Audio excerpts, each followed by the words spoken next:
Bom, aqui vamos fazer mais uma questão da prova do Enem 2023, a questão 114 da prova azul. O que fala aqui o enunciado? Uma equipe de segurança do transporte de uma empresa avalia o comportamento das tensões que aparecem em duas cordas 1 e 2 usadas para prender uma carga de massa M 200 kg na carroceria, conforme a ilustração. Quando o caminhão parte do repouso, sua aceleração é constante igual a 3 metros por segundo ao quadrado, e quando ele freia bruscamente, sua frenagem é constante igual a 5 metros por segundo ao quadrado. Em ambas as situações, a carga encontra-se na iminência do movimento. Então toma cuidado com esse termozinho que é importante, você vai ver por quê.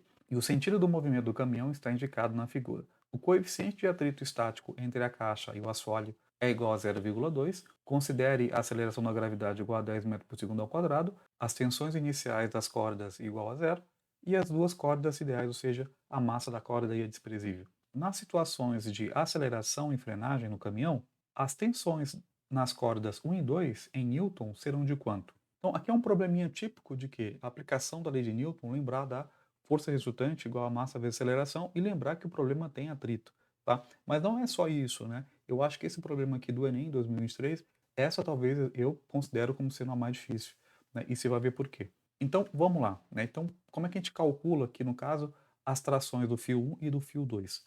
Bom, primeiro a gente vamos tentar aqui entender o que está acontecendo aqui. Então, quando o caminhão ele acelera, vamos colocar aqui. O que a gente tem que olhar, né, quando o caminhão aqui no caso acelera? Então, se eu imaginar que aqui está a caixa, né, ah, quando ele acelera, a caixa tende a ir para trás. Se ela tende a ir para trás, significa o quê? Que essa caixa ela vai tender a esfregar o chão para trás e lembra da ação e reação? O atrito esfrega quem? A caixa para frente. Então, a força de atrito aqui na caixa quando o caminhão acelera, o FAT na caixa vai ser para frente, né? Fora a tração, né?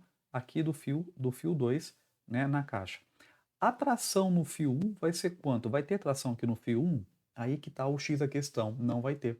E por que não vai ter? Porque o problema que eu até coloquei aqui, ó, na iminência de movimento. Então significa que a tração aqui, na verdade, a tração aqui do T1 vai ser quanto? Vai ser zero. Por isso que eu acho difícil o aluno tentar enxergar essa questão que a tração 1 vai ser zero, né? Fora isso, você tem que lembrar do quê, né? Como a gente calcula a tração? A gente vai usar aqui a firmeza mano, né? Força resultante. Lembra? É massa vezes aceleração, segundo a lei de Newton, para tentar determinar a tração aí do fio 2. Então, aqui quem puxa, menos quem atrapalha, seria a força resultante. Quem puxa, quem está puxando a brincadeira é o T2 mais o FAT. As duas, na verdade, estão puxando, digamos assim, essa caixa. Quando ele acelera, repito. Aqui no caso é a massa da caixa, vezes quem? A aceleração do conjunto aí. Então, a tração 2 a gente quer descobrir, a gente não sabe, mas a força de atrito, como é que a gente calcula? Coeficiente estático vezes quem? Vezes a normal, né? Então, colocando aqui, massa vezes aceleração. Então, brincando de novo, né? T2 vai ser igual. O coeficiente de atrito estático ele nos deu, né? É 0,2. Então, coloca lá, 0,2 coeficiente de atrito anormal. Que normal que é essa? Lembra? Normal, aqui a caixa tem o peso aqui no caso para baixo, aqui a gente tem quem? A normal para cima, né? Como a caixa se movimenta na horizontal, significa que peso e normal estão em equilíbrio, e se elas estão em equilíbrio, elas são iguais. Então, a normal aqui, no caso, ela é igual ao peso. E como é que a gente calcula o peso mesmo? Peso é massa vezes quem? Massa vezes gravidade, lembraram? Então, peso vai ficar como, né? A massa da caixa é 200, a gravidade vale 10, como o enunciado falou. Isso vai dar 2.000 newtons. Então, aqui está o peso da caixa, então eu vou multiplicar isso aqui por 2.000 newtons, vai ser a nossa força normal. Bom, a massa da caixa, de novo, vale quanto? Vale 200, a aceleração do conjunto é 3, porque quando ele fala aqui na aceleração, isso vale 3, né? Então, como é que fica aqui a brincadeira, né? Então, aqui vai ficar T2 mais 0,2 vezes 2.000, quanto que dá? 400, né? Então, isso aqui fica 400. Aqui, 200 vezes 3 aqui fica 600. Portanto, a gente obtém que T2 vai ser quanto, né? A gente vai pegar esse 400, mandar para o outro lado, vai ficar 600 menos 400. Isso vai dar exatamente 200 newtons, né? Então, essa é a força T2. Para a gente determinar a tração, no caso, quando ele está freando, Vamos fazer o mesmo raciocínio? Então, na frenagem, o que acontece com a caixa? Então, vamos tentar aqui representar quais são as forças que atuam sobre a caixa. Então, na frenagem, a caixa tende a escorregar para frente. Então, a caixa ela vai esfregar o chão para frente e o chão reage na caixa para onde? Para trás. Então, aqui a força de atrito na caixa vai ficar agora para trás, né? E aqui, além da tração aqui no fio. Mesma lógica, mesma brincadeira da outra. Então, na frenagem, a gente tem essas duas forças. No caso, seria para trás. E aqui a tração T2, ela vai ser zero. Por quê? Porque, como o próprio problema fala, ele está na iminência de movimento. Então, essa tração 2 aqui vai ser zero. Repito, para você perceber isso, para você entender que a tração 2 ali vai ser zero, né, é um pouco complicado. Por isso que eu acho essa questão a mais difícil aqui da prova de física do Enem de 2023.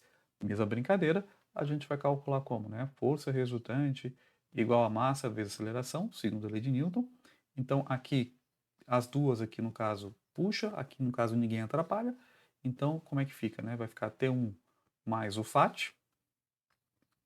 T1 mais o FAT, aqui no caso vai ser a massa da caixa vezes quem? A aceleração. A tração a gente quer descobrir. Aqui a mesma brincadeira, né? É coeficiente de atrito estático vezes quem é normal, igual a massa da caixa vezes a aceleração. Colocando valores agora, a gente já sabe que o coeficiente de atrito estático é 0,2. A normal a gente calculou ali no outro, né? Ou seja, vai ser 2.000. A normal não mudou de intensidade, continua sendo 2.000. A massa da caixa continua sendo ainda 200. Agora, a aceleração não é 3, né? A desaceleração, no caso, seria 5, né? Então, aqui no caso, T1 vai ficar, já fez a continha, 0,2 vezes 2.000. Isso vai dar quanto? Isso vai dar 400. Aqui é 200 vezes 5 dá quanto? Dá 1.000, né? Então, mesma brincadeira, pegando esse 400, mandando para o outro lado, fica 1.000 menos 400. Então, o T1 vai dar quanto? O T1 vai dar 600 newtons, né? Então, achamos o T1, achamos o T2 e vamos ver qual a alternativa que indica essa brincadeira aí. Que no item A, né, quando ele está acelerando, a tração 1 vale 0, né, como a gente acabou de falar. O T2 vale 200, está certo. A frenagem, o T1 vale 600 e o T2, aqui no caso, vale 0. Correto. Né? Então, aqui no caso, já tem a resposta, seria aqui a alternativa A. Né? Então, repita um probleminha aí, talvez um pouco mais complexo, onde requer que você saiba representar as forças que atuam no objeto, e não só isso, né? Entender o que é essa coisa de iminência de movimento e saber que a atração, dependendo do caso, ela pode ser zero ou não. Bacaninha? Gostaram aqui da explicação? Bom, se você gostou, se inscreva aqui no canal para receber novos vídeos sobre esse conteúdo e outros que vão te ajudar numa prova de física ou vestibular qualquer.